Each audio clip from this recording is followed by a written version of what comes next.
یه نکته‌ای که شاید خیلی از مادران ازش اطلاع نداشته باشن، استفاده از پتوهای نامناسب برای نوزادان و کودکانشونه. شاید خیلی‌ها به این باور قدیمی اعتقاد داشته باشن که هر چقدر اگر پوشش سنگین‌تر باشه، نوزاد خواب راحت‌تری رو تجربه میکنه، ولی اصلاً اینطور نیست.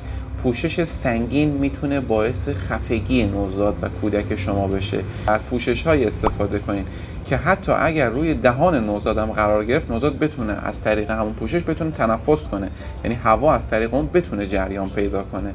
از پتوها و ملافه‌های استفاده نکنید که کنارشون ریش ریش دارن، چون این ریش ریش‌ها مخصوصا اگر بخوام بلند باشن میتونن باعث ایجاد خفگی بشن. اسباب بازی‌های خیلی بزرگ یا خیلی کوچیک و داخل اون گهواره نوزاد یا همون به اصطلاح تخت نوزاد قرار ندین، چون اگر خیلی بزرگ باشن احتمال داره روی بینی و دهان نوزاد رو بپوشونن و اگر خیلی کوچیک باشن احتمال داره باعث انسداد راه‌های هوایی بشن. حتما این نکات رو رعایت کنین و اطلاع رسانی کنین.